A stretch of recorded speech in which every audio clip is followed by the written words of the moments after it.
recreates Worsley's amazing work that he did in navigating the boat on that amazing sea journey.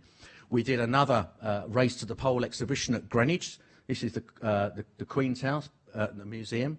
Old Royal Observatory, which is coming up for its 350th anniversary, plug, at the museum. And then it went down to Sydney, to the National Maritime Museum in Sydney. So it's a well-travelled boat. I mean, thinking back now, I wish I'd signed up to Air Miles, because I would have raked in some serious free flights out of this boat. I mean, since it came back from South Georgia and the south, it's put in some serious mileage, probably more so than it did when it was down there. So, but it's just one of those things. Again, this was a very nervous moment here, because we pulled it out of the container, and as soon as it comes out of the container, the custom guys are on it straight away, checking it for things. And just up here, whoops, let's go back one, sorry. Just up here, I was walking around the boat, and I noticed that a wasp had been trapped between the boat and the polythene. Now, if the customs guys had seen this, it would have gone into quarantine for 6 months. So I thought, right, what am I going to do here? So I just casually strolled up to the boat and just sort of leant on it like that. And just covered the wasp up. And I said, everything okay, guys? And, yeah, fine, no problem. So once they walked off, I just squat down there. And what had happened was, where we wrapped the boat in Dulwich, in polythene, the static had picked up a dead wasp, unbeknown to us. Nervous times, nervous times. Not as nervous as the sea journey, but, you know, we all have our nervous times. And again, it's just getting it in the same procedure down in the Te Papa Museum in Wellington, New Zealand. Again, they did Great Sea Journeys exhibition. So you can see this boat has put the mileage in. This was a bit more hair-raising, because we had to get it up 4 floors through a gap in the building, and it's just absolutely incredible. Right, and there's the 2 relieved and happy curators of the exhibition with the boat in place. Like I said, first in, last out, that's the exhibition, that's all I saw of it. But, you know. So once it came back from there, at Dulwich they decided they were going to build a new science block, and they had a great auditorium hall around which the classrooms are built, which they were going to call the James Caird Hall. And I was called in to advise on how to set it up and get it in the building. And this was the route in that we took, which was a bit of an afterthought, if I'm honest. But I raised the logistics of getting a boat of this size and fragility in. I also designed a travelling cradle for it, which it didn't have at this time. I wish we'd done this earlier, because it would have been safer and better for it to be transported. So it's got jack-up wheels on it here. It's got bilge supports here. It's got keel blocks and everything. So and because this was the old method of moving it, jacking it up, putting it on its cradle, and then we literally wheeled it round to the new science block, in through this gap. And bearing in mind this was a building site, there's no flat floors or anything like that. It was mud and rock. And this is its current position in the James Caird Hall, where we raised the floor. I had to do a waterline survey of the hull to get an outline that they'd cut into the floor, with lighting below, and then they've got this plastic glass to give the impression of ice, which looks pretty cool. And that's the finished result. You can come and see the boat at Dulwich College by request. If you go on their website, there's a certain time when you can visit. It's not open to the public, but if you want to come and see it, give me a call, and I can organise something for you. So I've been the sort of honorary curator on behalf of the college, looking after this. I periodically clean it every year, make sure it's in good shape. And then these are some of the aspects of the restoration work that you can see here. I've had to repair the torn decking up here underneath the canvas, get rid of stains, because when it was in the cloisters, the roof was leaking, so you got tar coming down. Not good. And then when I was cleaning the boat out, obviously a child had left a little calling card. I don't know where it came from, but it's now in the archives at Dulwich College, which I thought was quite sweet. And then we often get visitors coming over, all sorts of people who come over. And this is my good friend Rob Moore, who's in the audience from the Explorers Club, just to give you an idea of scale. So, okay, right, part 2, very quickly. This is where technology... Right, so, slow down. I'll try not to go too fast with this because it will make you feel sick. But anyway. Is this on a public website? It will be. Now, I'll just add here that this is a world premiere, okay? The first time we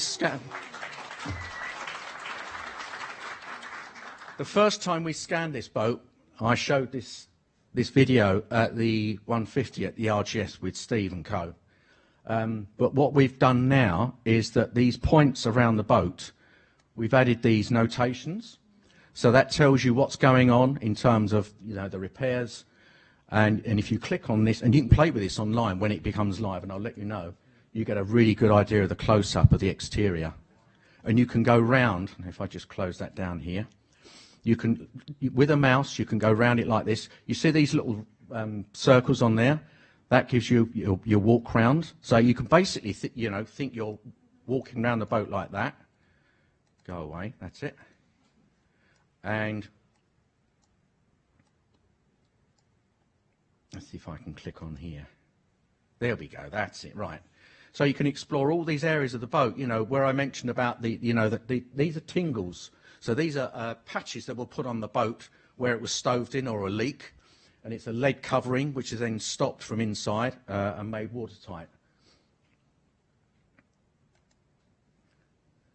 And then, as I said earlier, about having the bow raised. So you can see here the stem head has been increased to take the extra planking. And that's the original ruffle hole here, where they put the rope through for the painter and the grab line when it was a lifeboat. Right, I'm going to let you explore the outside because you can do it in person. But what is really cool, if you want to do a cut, thank you. I'll just close this down and pick up the... And action, that's it. So this is inside the boat, okay? So no one sees this apart from me and a couple of other people. And again, we've done exactly the same sort of program. You can see where all the alterations have been made, as well as the modern restoration. So I just click myself around here.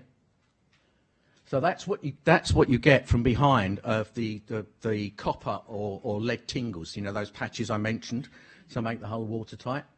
And I've been able to map some of these damages to the hull with some of the historic photographs that we all know about and have seen. I'll just swing it round. So that's the view looking towards the stern or aft. So this is the mizzen mast here. But bearing in mind, this is an empty boat. There's no ballast shingle in it. There's no packing boxes or anything like that.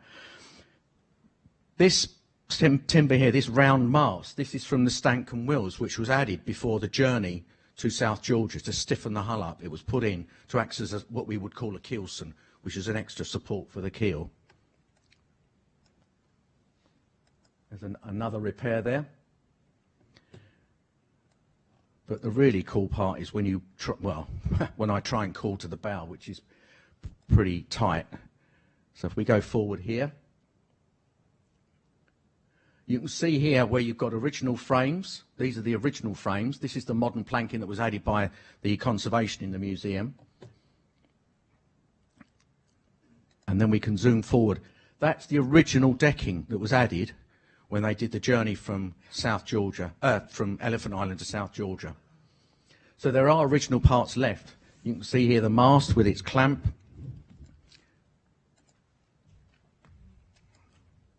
There's the mast clamp. I mean, I don't want to spoil it for you, but you can play with this online once it becomes live. So, but I suppose this is my legacy, really, to just getting the boat out there, both internally and externally, and saying, you know, to the world, this is an icon. We need to look after this and treasure this. Thank you very much.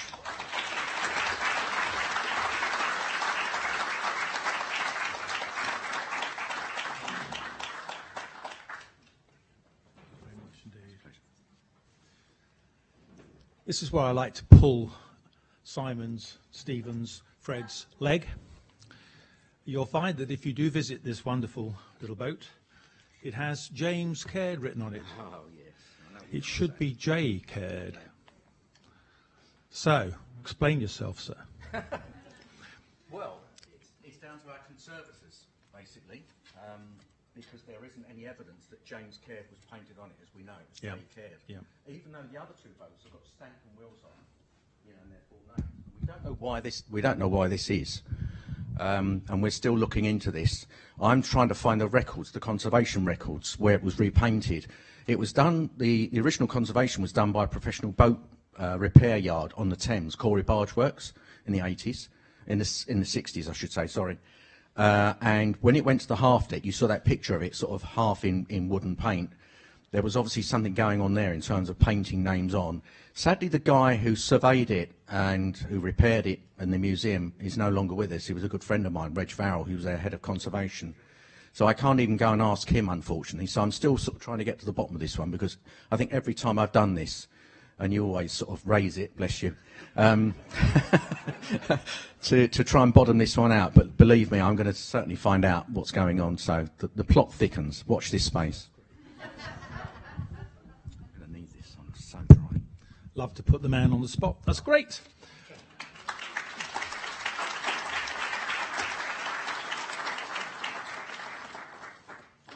For some considerable time, I've been involved in writing for the journal. I'm the editor of the James Caird Society journal, and it's been a pleasure and also a bit of a labour. And right from the early days, I came across a certain gentleman who I'd never met called Shane Murphy. He was a mystery to me. He's not now, he's sitting here. Shane is, I think, probably the world's expert when it comes to Hurley, and his extraordinary photographs in particular on the Imperial Transantarctic Expedition. And even though Shane didn't know me in those days, he may not even remember this, as the editor of the journal, I started to be in touch with him by email to say, do you mind if I mention some of it, or reproduce some of your articles that you have on your website, which is phenomenal. So it's a great pleasure for me to give you the opportunity of listening to this master on all things Hurley. Shane.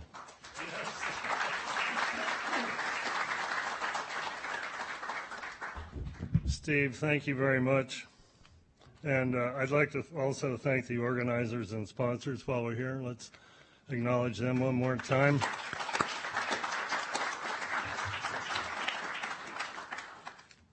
Okay, so iconic endurance images.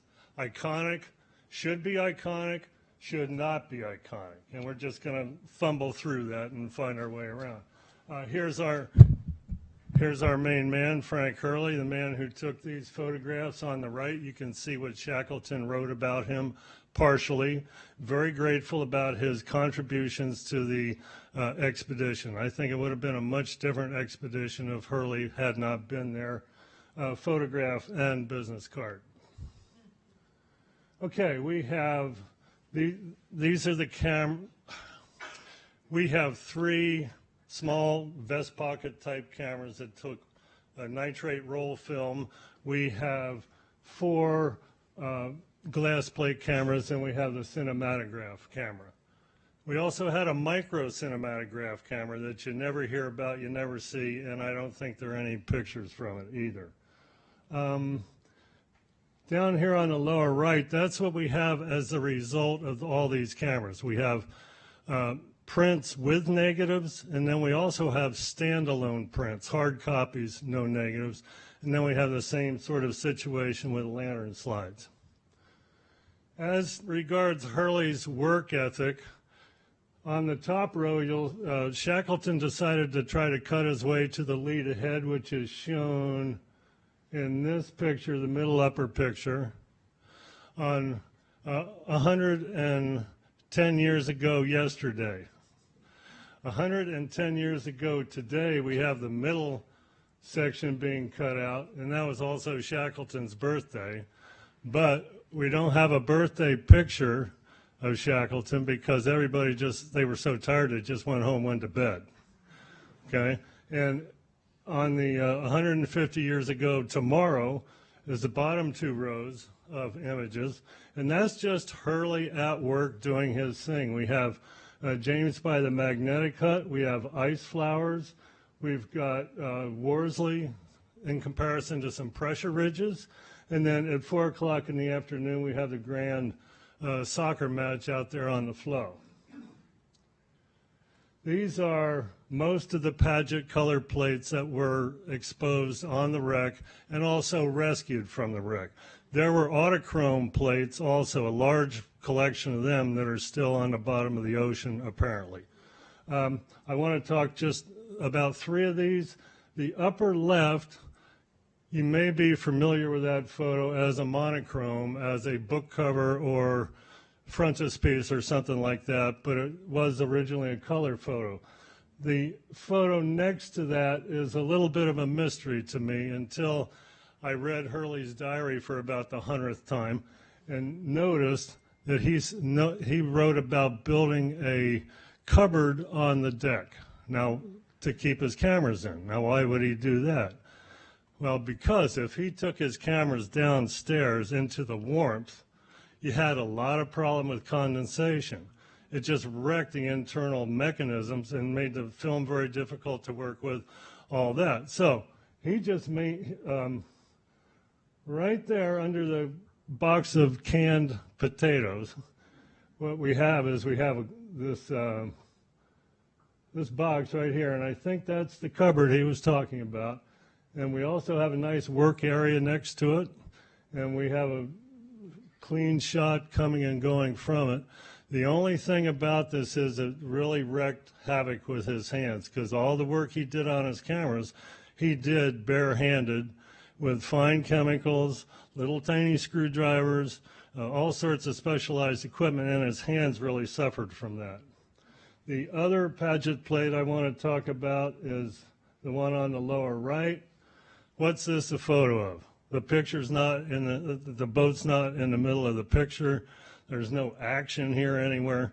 Well, I blew it up just to find out, and the first thing I discovered was that there's a stairway leading from amidships down to the ice with a banister. Here it is again a couple months later behind there. We're used to seeing pictures like this, but this did not happen until the August disturbance in the ice took the stairway and the banister away. So for most of the time this ship was stuck in the ice, we had the arrangement that you see on the left there. Okay, but what's really happening in this photo is if you look up in the rigging, you see an awful lot of wires just hanging around up there, right? What's that about? Well, here's how the wires looked when they were fully in place, and these were the rickers, and the rickers were long wires that were put up on the top of the ship for receiving shortwave radio time check signals. They never received any signals, and the rickers were only up there for about 2.5 weeks before they were taken down. On the left, you see a picture, a very interesting picture to me, because you actually, this assembly up here you see, and you see these wires going back, that's the rickers, and that's where the rickers start. But here, you have the effect of the flash that was exposed to take the picture, and also you have ghost rickers almost coming forward, right? And that's just a reflection off the flash is what that is. But that the rickers picture was taken, the picture before this was taken in late March, last couple of days of March. This photo was taken right about April 1st or 2nd. And we know that because I said the rickers came down after a couple of weeks. So this could not possibly have been taken at midwinter in June. But the thing is that, by the way, that's a hard copy in Hurley's, what's called his Green Book, his own little souvenir album of the expedition. And he wrote that date in there because after the rescue, well, he could take it around and he could show his friends and say, this is just what it was like in the middle of winter. But that's not when the photo was taken, just saying. Okay? And I mean, okay, but I mean, it does make sense in a way. Now, in this picture, The full frame is exposed. It is, you can't really see the rickers or what's going on, but it's all nicely cleaned up, and the hawser is still exposed from the side of the ship. This picture, which we looked at earlier, this one's from the RGS. You see it's nicely cleaned up. There's postage stamps. Here's some now. Postage stamps of this. Okay, it's also book covers, frontispiece. I mean, this picture is used widely and extensively. But just so you know, this image comes in 3 varieties. Okay, so if you were writing a book, you need to decide which picture you want to use. And they're in different locations. You just don't go to the Hurley store and get the picture. They're all over the world. There's no concise collection of Hurley images. RGS, yes, has quite a few of them, but that's not the end word, as it were. Okay. This photo just knocked my socks off the first time I saw it. I thought, holy Lord, look at this thing. It's unbelievable. It's brilliant. You know where all those wires from the rickers went? A couple months later, they went to spread out all over the ice to spark the flashes that made this photo possible. And I think Hurley admired and respected and loved this picture more than the Rickers picture, because it was one of 12 contact prints, among others, that he made in Punta Arenas. These 12 pictures, along with all the others, but these 12 pictures as a package went on the Yelcho to Valparaiso, then overland to Santiago, where they were handed off to someone who put them between the pages of a gardening book, who put the book in a box and the box in an attic. And these pictures were not discovered until only a few years ago. So they're over 100 years old. In Santiago, Chile. And here they are now. When you hit, I think I hit the auto levels already. Yeah, and you see they look almost brand new, right? The one that I like best is the one on the upper right, because he hasn't straightened out his perspective yet. The horizon line's crooked in the original print. See that? And he's finally fixed it later. Here we have 3 photos in one. We've got Bobby Clark, we've got James Wordie, we have what Wordie partially wrote in his diary. We have his diagram of where the camera was placed and where it's aimed, and it's aimed right back here as indicated, right? And in this picture, we have an awful lot of books that we don't know about in Shackleton's, what we call Shackleton's library in his cabin. But more interesting than that, we have 2 pictures from South Georgia hanging on the wall. Here's the first one behind Bobby Clark, right? A king penguin chick. And right here, see the lamp here? Right behind the lamp, we have another picture from South Georgia Island that Hurley took these pictures, developed them on the ship, printed them on the ship, and they were hung on the wall when they moved into winter quarters. Sailors in the forecastle. This is a picture you frequently see in books, but this is not the picture that was taken. Here's the picture that was taken, okay? But Hurley has actually, this is a glass plate at Scott Polar. Hurley has actually incised this, scratched it deliberately so that he's cut out McCarthy with Mrs. Chippy right here, and whom we think is Bakewell. And also, one of my online correspondents tracked down the poster that's hanging on the wall here, and I can only say that if I was stuck in Antarctica, I'd have a poster like that hanging on my wall. This, I think, is one of Hurley's most powerful pieces. This is October 28th. It's the morning after the ship was abandoned. This picture, you rarely see it anywhere. You know, and this is quintessential touchstone endurance material right here. And I like I say, it's one of Hurley's best pictures ever. Also, when you colorize it, you can really bring this scene to life. And I always think when I look at this, well, what else do I need to know about this expedition? You know, there's the whole story pretty much. And we also have a special guest appearance in here from Mrs. Chippy. See Mrs. Chippy right there? Okay, that's the last we're going to see of Mrs. Chippy. Mrs. Chippy's going away. Cape Valentine, Elephant Island. We're familiar with these. To me, the most important photo here is, whoops, I'm sorry. Let's go here. This is, the Dudley Docker here has just pulled in. It was, remember, it was feared lost in the storm the evening before. And here it is, it's just pulled in. This photograph only came to light about 25 years ago. The people are still in the boat, and the oars are still in the boat too. So that's photojournalism right there at its very best. This is a composite. You don't want to use that one.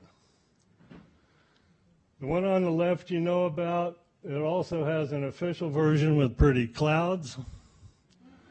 Okay, the one on the right you don't see, I mean you see it, but why? This is the one you want, and it only exists in two places: at RGS as a lantern slide, and at Mitchell Library in Sydney as a lantern slide. There is no negative to this, so far as I know. It only exists as lantern slide. And what's happening here is one of two things. They are either drilling their way into the deck with the method and means that Hurley suggested, that Harry McNish put into practice, made reality, or they have already drilled at least one hole, maybe two, maybe all three, and are stacking what they're getting out on the ice beside them. Rampart Berg, sailing past on the left. Before they're beset, Rampart Berg's about 8 miles in the distance. These other three were taken on a trip Wordy, Worsley, and Hurley made to Rampart Berg.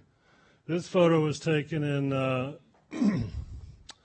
late January 1915, but the ship always ends up in front of Rampart Berg. And this has an official version too that's backwards. But really, it doesn't matter. I want you to be aware this never happened. Tell your people this never happened. Okay, I'm going to breeze through some composite images here. The original will be on the left. There might be some quality differences, but check it out. More clouds. You can always tell when Hurley's been monkeying with something because there's clouds involved, right? I mean, and he's a master at it. On the left, that's a hard copy. There is no negative. On the right, that's a copy negative. So I don't trust the copy negative. I think that the clouds have been changed out, even though that is a real photo, and there are diary entries about that photo. Almost overwhelmed.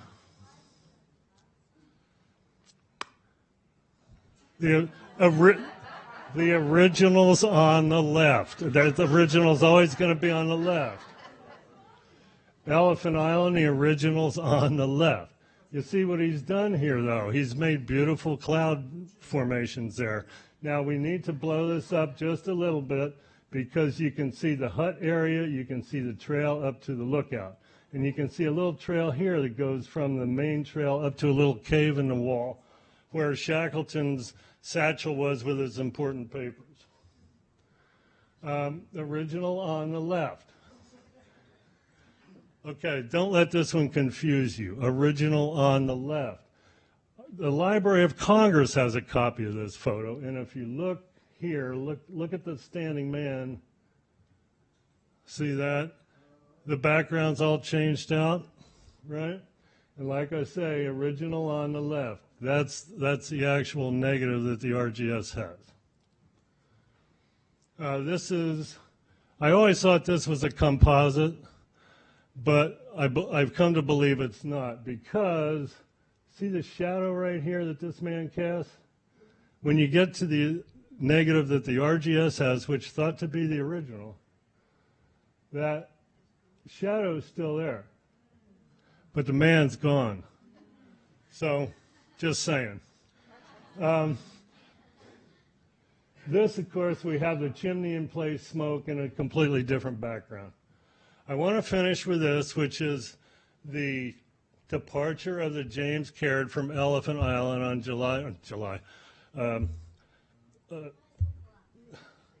when the James Caird departed. Okay, this is a cracked lantern slide. This is as close as you're going to get to the original, because here's the original. Here's my interpretation of the RGS lantern, the actual negative. And you see here the James Caird's been scratched out, and it has become the rescue. Okay, so this is like Rampart Berg. This didn't exist. This didn't happen. Tell your people. We do have, I'm going to run over by a minute or two with apologies. We have original pictures, right? The one on the left has different variations. There's one, here's another one. We actually do have two other rescue pictures. This one is Elephant Island in the background. Frank Hurley talked about, once we got on the ship, I had to wash my face, then I had to take a picture. I think that's the picture he took. Now, he might have taken more that have not come to light yet. This one only appeared about 20 years ago. Okay, and this is Luis Pardo, captain of the Yelcho. He was a Navy man. He shaved every day. And you can't tell it, but he has not shaved this day. So I think this is also a rescue photo, or at least it's before Punta Arenas. That's all I have. Thank you very much for your attention.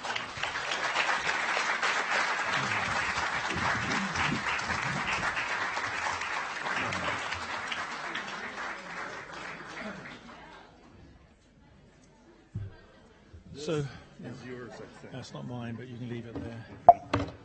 Thank you. So there you have it, Hurley, the original photoshopper. The James Caird departed Elephant Island on the 24th of April, 1916, just a bit before July. Now we have a little end piece before I finish off myself. We have Enda, who's going to come forward and explain, as best as he's able to do at this point, a very exciting potential project.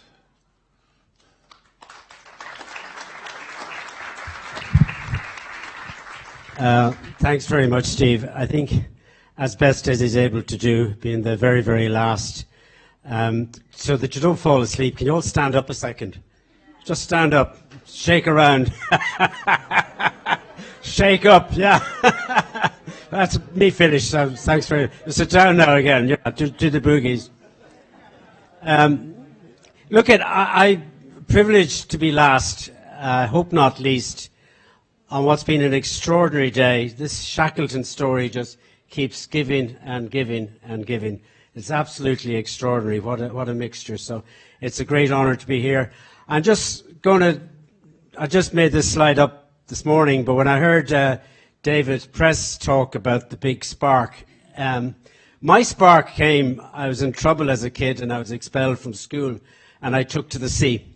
That was my big spark, going on the ocean. And you get to a stage in life where you get a bit older and you want to put something back. So my link with the Shackleton has been the Atlantic Youth Trust charity, which takes young kids on the ocean that would never get the opportunity. If the truth were really known, we take kids and drown them for their parents. But that, sorry, but I took to the sea. It gave me that energy, that life, and as David said at the start, and it's appropriate that David pressed at the start, that's the finished. We're all talking about that spark. My next spark was I got on a boat and sailed across the Atlantic in a tall ship, and I arrived in New York by boat. Stop working. Oh, really lovely to come back. I was actually amazed when I arrived in New York that they actually had an Irish pub here. And then the next street, the next street, the next street. So the Irish connectivity was so phenomenal. Then my next big spark, which is the one that kind of connected me in with Shackleton, I was just close to the international date line on my 60-foot boat. I was sailing in the Vendée Globe, which is a single-handed around the world race. So my world fell apart. I lost my mast. I was real trouble. Eventually, after a week, in 60, 70 knot winds, I pulled into a place called Port Chalmers. Where the hell is Port Chalmers? It's the entrance to Otago Bay, Dunedin, South Island of New Zealand. You can't get much further away from the world. And I wasn't there very long. Kevin, take a bow. He said, like, I couldn't believe it. He said Shackleton had left in the Aurora from there about 100 years ago to the week. You know, that's a wonderful word in the English language called serendipity. It's one of the most marvelous words. And I was honoured then, and I went to a tie, and Seamus Taff is here, and his father Frank, and Kevin. What they've done has been extraordinary in the whole Shackleton story. And it's not just an Irish story, it's actually a global story. And there's so many facets to modern life. And then, of course, I don't know, Menson, I think you're online. He's on the ship. Hiya, Menson. With Joe, somewhere that we're not even supposed to talk about. It's also top secret and all his NDAs. So Nenson was to actually do this presentation with me, so I feel a bit on my own. I've got this mad idea. Oh, like Jesus, I was always one. I was never to look back. You know what I mean? I was always about the future. And I kind of had a vague, who was this guy, Shackleton? And then I went to Athy. I just got into it, and it's a story that keeps on giving. And I kind of realized, you know, it's like Seamus Heaney, the poet, the future rhymes with the past, you know, and life repeats itself in different ways. And again, my interest, and Niamh Tyrrell will wrap up with a thank you to the club here, is involved in youth development. But we sort of realized that this is a lot more than youth development. It was quite a different project. And as Menson was kicking around, Menson had come across the original plans of the Endurance in Norway. And we kind of said, geez, why don't we build a replica? I said, why not? You know. So we toddled off up to Sandefjord in Norway, where the Endurance was built. And it was an extraordinary trip. We met the mayor and everything else. And this kind of took shape. And then, you know, it's one thing to have a concept, it's another thing to raise funds, but before you actually talk about doing something, you have to do a lot of research. So we managed to bring together 10, Rory Golden, the chairman of the Explorers Club of Great Britain and Ireland chapter, is here. Rory, where are you? And Jane. And Jane. He was one of the first, said, this is great, you know, get to stage in life, we've got to be involved here. And then as Bruce and Mary Francis are here, Ebony, and David Press, and several others kind of came in on the idea. I even talked to Richard. Is Richard still here? Our esteemed president. Yeah, I can talk about him, so. He's watching. Okay, Richard. But Richard said, well, you know, if you're going to build a replica, why don't you lay the keel in Norway, where she was built originally? It may not be the most economic place to finish it. We may be out in Vietnam or some godforsaken place, but our President Trump might prefer for us to build it here in New York, which would be great. So it gathered. So rather than go public, it's not secret, but rather than go public, we raised the seed funding to sort of, you know, originally we were saying let's build a replica, but the more we looked at it, if Ernest Shackleton were here, would he, 100 years ago, would they have built a replica of something 100 years prior to that? And then we had three different concepts. Ocean Infinity gave us time in Southampton. Russell Best, you'll see a little bit about Russell in a moment. And we did a lot of creative energy. We ran several different scenarios. We did a lot of independent research. And I'll finish up with showing what we've come up with, actually, which is quite different. It's like a journey, you know. You go on a journey, and sometimes you'll end up over there, but you have to start on the journey. You have to set the goal and objective. So we had that intense research and development period. I'm not going to video to death, but we have a short little promo. It's about a little bit of Menson just talking about the project. We'll press a button there, and hopefully that will work. Or maybe I'm supposed to do it. Is that? Is the thingy there? Oh yeah. Let's see what happens. This is just Menson. Just give you an idea, and we've done a lot of really intense brainstorming. David Shaw, one of the club members, we went away to his place in Maine, and we're still at that idea generation stage. But we'll press this. Menson will just give you a flavour of what we're doing. Our oceans are the only oceans in the known universe. They are the primal source of all known biology. They are essential for our existence, also our survival. But our oceans are in pain. They're in distress. Now we're all in trouble, and we have to do something about it. My name is Menson Bound. I'm a maritime archaeologist by profession. I've been an academic all my life. I've been looking at shipwrecks all over the world for 34 consecutive years.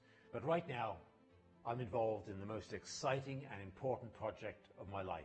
We're going to rebuild Shackleton's ship, the Endurance. It's for exploration, it's for education, and it's for science. Here we are, 100 years later, inspired by the Shackleton legacy. We want, with Ocean Endurance, to create a further legacy. We need to build on that and propel that forward, and we need your support for that.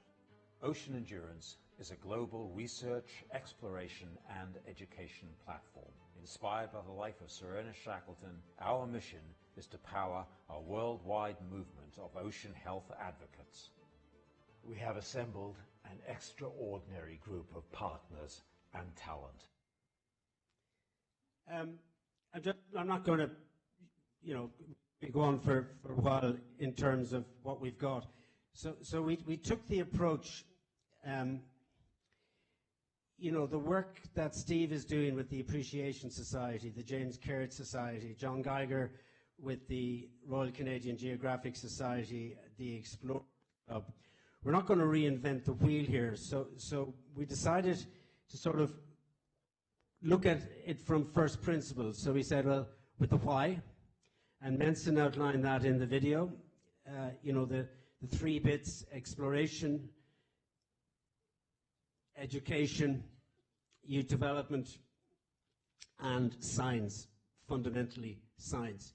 There's a great tradition in this club in going to space, but actually we know more about the potholes in the moon than we do in the bottom of the ocean. And that's the new thing we need to get engaged with, which is the environment and saving the world. We're not going to do that, but we can all do a little bit. And so he said, why? What does it look like? What are the core imperatives? Earth observation, education, youth development. These are the workshops that we developed. The operation requirements, Earth observation and scientific research, youth development, exploration through sail. By that I mean that is youth development. With technology, we can have literally a floating classroom on the vessel. And this boat can literally, over 7 years, visit 2/3 of the countries in the world. So when we're in India, and one of our seed funders, I know is our Indian partner here, he's a Shackleton fabulous supporter. When we take that boat to India, we can tailor the content that kids in India, not just superficial oh, nice pictures were going around, but real meaningful science. And this is the process we've been going through in the last 6 months, if you like, and that's the benefit of the seed funding before we look for the real support. There's a lot of philanthropic interest, but before you talk to that, you really need to have the data, you need to have the analytics, and you need to have a clear vision of where you're going to be. You know, inspire. These are all the concepts we race through. Role models, ambassadors, communication, curriculum integration, franchise model, systems, on the whole education side. But you'll do that with substance, not superficial science, real experiments. So the vessel has to be designed that is capable of delivering that. And the exploration bit, we need to put money in the meter, do we? And the exploration, are we working here? Yeah. But the exploration bit, so again, and I think this group, many friends here we've made through the project, you know, this is a core group, if you like, and you relax, guys, we're not going to ask you for money now. It'll come. but you know, it's amazing what you can do collectively, but it's one step at a time, and if there's a genuine belief and authenticity, I'll just go back a second. I explained how we went through 3 different independent design concepts.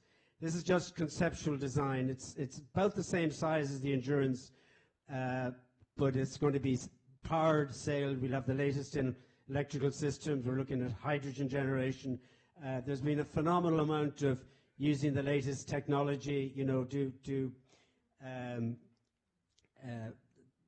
know, the methodology, the whole approach. There's a whole revolution in materials. This is a concept we've come up with. It's a bit deceptive in size, but that's the sort of ship we're looking at, something that will fire imaginations, that's very, very futuristic. And then we looked at branding, the whole identity. You know, we've a lot of very smart people, and this is not a presentation of the project. We're not quite ready, but this is the sort of process that we've been going through. And we sort of concluded, originally we set out, and sometimes it's amazing when you set out on a journey that you can end up in a different place. But we set out as a kind of a replica concept, so we're not using that anymore. It's a modern day endurance. But it's not to reinvent the wheel here. The work that, for instance, the Royal Canadian Geographic Society are doing with the Quest, and we all heard John talking earlier on, we felt that there was a need for an umbrella organization, a non-profit that would be global. And originally we were saying the Atlantic Shackleton Foundation, but of course a lot of it was all Atlantic to the North Pole, South Pole. But you know, David is in California, you know, you might eliminate the rest. We're putting in global. So it's the Atlantic Shackleton Global Foundation. And that's designed to be a catalyst for all things. So we've got 2 groups of we've got people, seed funders, and we've got what we call strategic partners. And it's been an open door because there's something magical about that whole Shackleton thing globally. And by building that community around it. So it's global non-profit. Mark, where are you? Mark is on the administration governance group. We incubated through the charity in Ireland, through a management company, Atlantic Youth Trust. It's now going to the next stage, which needs to be standalone, and we're creating a US 501, and I'll explain how that's going to be structured. And I keep coming back to this whole leadership thing. When we did our research, and this came across very strongly when we did the workshop with David Shaw in Maine, you know, there are lots of people doing exploration, and that's needed. There's lots of people doing research, and that's needed. And God only knows with mental health and youth development and social and emotional learning and all of that. But the central concept, the very central concept is leadership. And God only knows the world needs leadership at the moment. It's a bit like history rhyming with the future. The things are happening in the world here, you know, even with current leadership. That whole leadership is it's a big gap, if you like. And that's fundamental for our planet to go forward. And I think that will be the real benefit. Looking back is really important, but history does have a habit of repeating itself in different ways. So it's up to us to create the future for future generations. And that's really what the Atlantic Shackleton Global Foundation is about, to harness everything that's happening and bring it forward. And we're setting out on that journey. I'm happy to play a part on it, but who knows where it's going to go. It's a great adventure. And the ship fundamentally will serve as a focal point for promoting a generational shift in global attitudes towards ocean health. And I believe we really can make a difference. Again, if everybody chips in and we all come involved and we have a bit of fun, it's a community. You give, you get. You know, people in their teens, boys meet girls, in their 20s, people are learning, they're making their careers. In their 30s, they're building the network. You create the network and the community about it, and we can create a truly global network. And everything we've done today, that whole leadership, the whole values of what Shackleton is about. That's the aspiration. Just a bit of housekeeping. This is a very simplistic view, but it's now Atlantic Shackleton Global Foundation because it has to be truly global. We're putting in a structure, finance and governance, marketing and fundraising, operations and design. Now, the operations and design is the one we've started because there's no point in doing all the other stuff until you know what it is. And that's creating a very detailed business plan. It's a 7-year plan because not only do you have to build the ship, you have to operate it and send it to the poles, and it has to be capable. And then the actual founding project is endurance too. But you know, who knows, we can build power through this community. Again, we're not reinventing the wheel here. It's not another Shackleton Appreciation Society. Steve has come on board and we're part of it, supporting what that's doing. And, you know, Steve has got the event in Ireland in 2026, May, and that ties in beautifully with what the Thai is doing. It ties in beautifully what Simon is doing and what the Royal Canadian Geographic Society is doing, what the Explorers Club are doing. It's something, there's something in this Shackleton for everyone. But that's the sort of structure, and, you know, my background, when I haven't been sailing on the ocean, I'm involved in the corporate world, and I put in the initial funding to get it going, but it's way beyond my own capabilities. And I say there's 9 others who put in seed funding, but that's just to get the concept going. Do you want to commit to generating the next iteration of climatological Russell awareness Best. among young people? This is a golden opportunity to do so. It's dead simple. It's a project that you can't afford not to be part of. Andy Tyrrell and our operations committee. Shackleton's motto was, by endurance we conquer. And this is what we embrace. To address the ocean's problems, we all need to be more Shackleton. We need to steel ourselves with his determination, his courage, and his leadership. Ocean Endurance is a powerful and exciting platform to help understand and solve the ocean's problems. And it's on us all to make it happen. Let's get to work.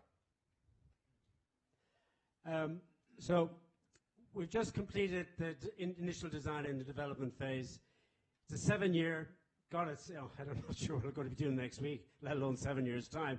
But it's like a journey. You have to set the course, and you never know where you might end up. So we've spent, all of our expenditures has been in the research and development, design, and the soft costs. And we have enough money to do a good video reel, website, promotional deck, and then you go live.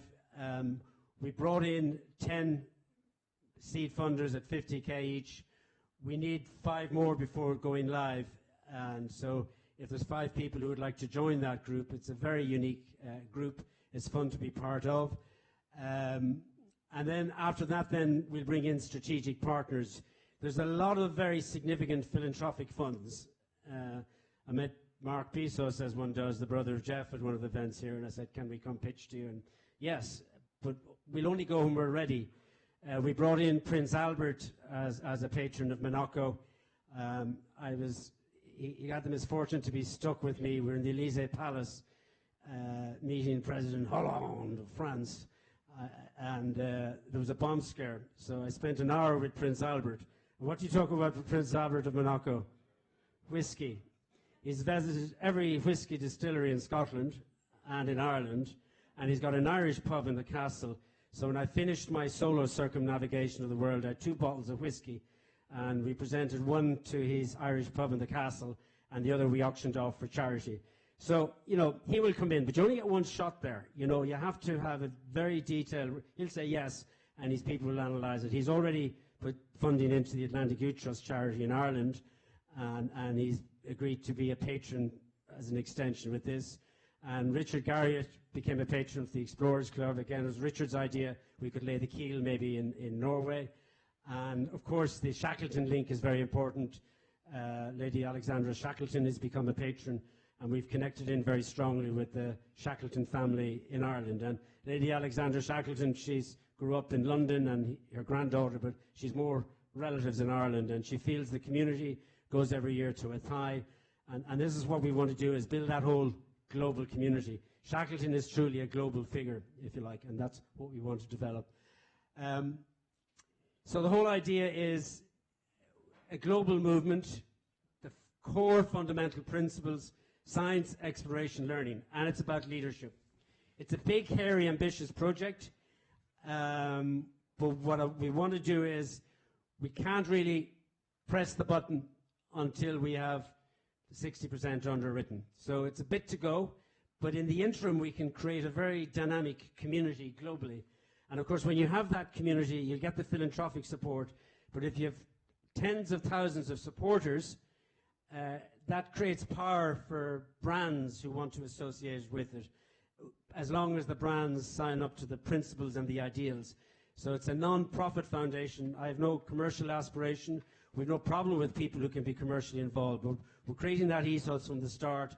Menson is not here, but with Menson and the founders, we spent a lot of time thinking about it. So kind of rough timelines.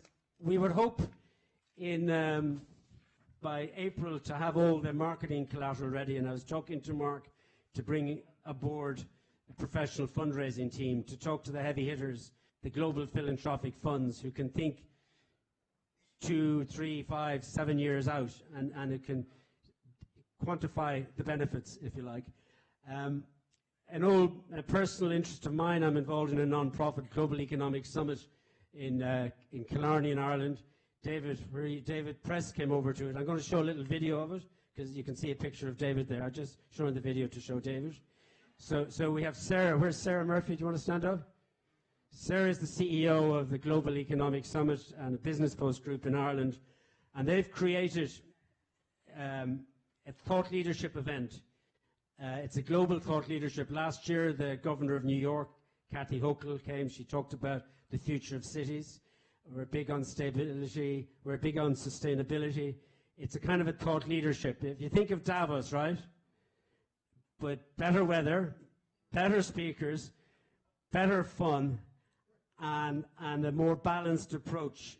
And that's what we're doing in Killarney in May 2025, which is quite soon. I'm going to show a little video of that because we're going to make, sorry to frighten you, Sarah, but leadership is going to be a central part. It's a business event, but leadership is what it's about. Leadership, whether it's in sustainability, leadership in world affairs, and that's a big central Ireland, and we've talked about this Anglo-Irish thing. It's a link between the United States and Europe, the only English-speaking country in the Eurozone, so it's really quite exciting. And Menson, it's already in his schedule. Do you hear that, Joe? I hope you're listening. It's already in schedule for Menson, and we're going to do a kind of a whole thought leadership on Shackleton. It'll be less about all of the wonderful stuff here, but it'll be all about that leadership component and propelling that, taking the past, history rhyming with the future, propelling, and I'm quoting not myself, that's Seamus Heaney, the very famous Irish poet, who won the Nobel Prize. And do you know what they gave the Irishman who invented the door knocker? The Nobel Prize. Sorry, it's a bad joke. That's all right. I'm going to digress. So I'll finish up at this point. I'll show just a little 30 seconds of the Global Economic Summit, and then we need friends to engage, to become involved. So thank you very, very much. This will be leadership in May, and looking forward to lots of other events. So we've made a lot of friends here. Thank you very, very much. This is a little bit about the Global Economic Summit to give you a flavour of it, where leadership and Shackleton will be a central theme. So we just play that just a little. We just play the first 30 seconds.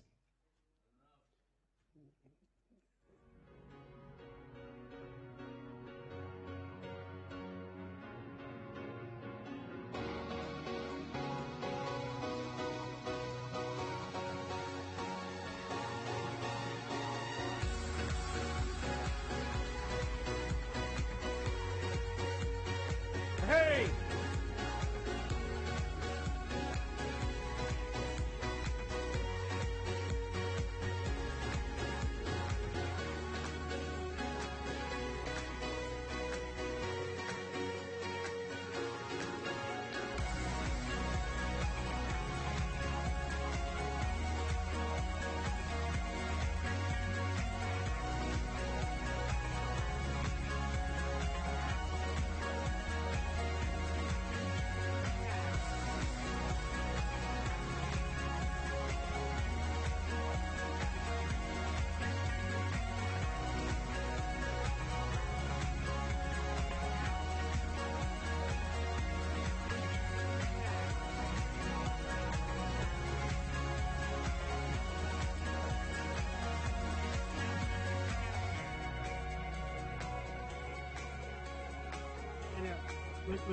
We'll finish it at that. I keep coming back to this whole leadership, the whole Shackleton legacy, and that's what it's a part of. Again, thank you for your support. Just sign up and keep in touch. It's a work in progress. It's very exciting to be involved, and from the bottom of my heart, it's just wonderful to be here. And thank you very much for your time and attention. Thank you.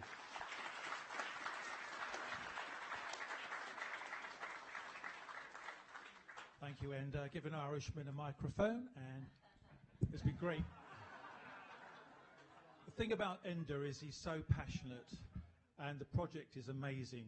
So I hope that you were able to follow that, and I really hope this project comes to fruition to honour Enda and his vision. So we're coming to the end. It's been quite an incredible evening, afternoon, and morning, and it feels like evening now. The snow is snowing, and I hope that you have enjoyed yourselves and it's not been too cramped. It's always difficult when you're sitting for a long time, trying to listen to people talking. It can be difficult, and I have to admire you for your fortitude, really. And if you are going to be anywhere near Dublin in May 2026, I shall be running, as I said, a conference for the Shackleton Appreciation Society on Facebook, and you're all very welcome to attend, but just let me know first, because we have to make sure there's enough room for everybody. We don't really have time for any form of panel discussion. I hope you'll forgive me. I want us to get home and get some fresh air in our lungs, and for those people coming to the dinner tonight to better be refreshed when they come back. Just a few very quick things to say. I will just keep it very quick. Mention was made of Harding Dunnet in Simon's talk. Harding Dunnet was an old boy at Dulwich College who passed by regularly the boat as it was sort of in its outbuilding, feeling very sorry for itself. He founded the James Caird Society, and a lot of his hard work has paved the way for the boat to be where it is now, of course, with people like Simon's input. So Harding Dunnet is the founder of the James Caird Society. He's deceased now. The James Caird Society was founded in 1994, I think. I haven't got time. We'll have another conference sometime, purely on one subject only, which kind of got mentioned definitely by Jamie this morning, but hasn't been mentioned since. The Imperial Transantarctic expedition was in fact a two-pronged expedition. It was two expeditions, if you like, in one. It's so important to know this. On the one side, the Weddell Sea, we've got this incredible story that we've been hearing about all day long. Equally incredible, in my book, was the saga in the Ross Sea, and the men in the ship Aurora who were totally underfunded. Shackleton was a little bit disgraceful, really, in the way that he mismanaged this side of the expedition. The idea being that a group of men would lay depots for him, so as he came over via the South Pole from the Weddellsea side, he wouldn't starve. He'd had food depots laid for him. These men went through incredible trials even, and 3 men perished. It's quite true that Shackleton never lost anyone in his direct command, but he lost 3 men in his indirect command. And it's questionable as to whether Shackleton ever really gave that side of the Imperial Transantarctic Expedition proper thinking through. And that lasted just a little bit longer than the Weddell Sea saga. So when you talk about the Imperial Transantarctic Expedition, brackets 1914 to 1916, on the other side, it was 1914 to 1917. I'm telling you now, go and buy a book on the Ross Sea Party, because that's what it's really called. That's a sort of a little kind of soundbite, the Ross Sea Party. And you'll be stunned and amazed at that story too. I want to quickly mention Chippy McNish. Now, there's a lot of controversy about Shackleton's chagrin and taking offence during the expedition, the ITI, that's the Imperial Transantarctic Expedition, and therefore failing to award the Polar Medal to, in fact, 6 men. 4 from the Weddell Sea side and 2 from the Ross Sea side. It's quite a saga, quite a story, but I just want to say one thing about Chippy. Yes, it was Worsley's, or was it Hurley's, sorry, plan to build or create 3 holes in the deck of the sinking ship to go and rescue the provisions in the cabin there. But had it not been for McNish's expertise as a carpenter and as a craftsman, those holes would never have been dug through the deck. Everyone would have died. Don't worry about him doing his extraordinary work on the James Caird. We all know that. But in fact, that's a bit of a red herring. Had he not managed to get 3 holes through the deck of the Endurance, there would have been no little boat journey. So think about that one. And yeah, I just want to finish off now. I am going to finish with the words of Shackleton himself. As I say, he was a bit of a poet. And these are words that he wrote, if I can get them on my screen and turn it around so I can read it. So I'll leave you with this sort of thought, Shackleton's own words. We leave our pleasant homelands for the roaring southeast winds. All words of love and friendship, for yearning hearts and minds, for clasps of loving fingers, dreams must alone. Thanks very much.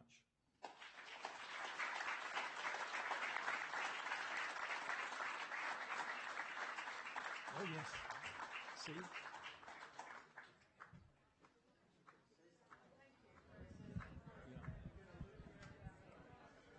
I would just like to say 2 words of thanks to the explorers.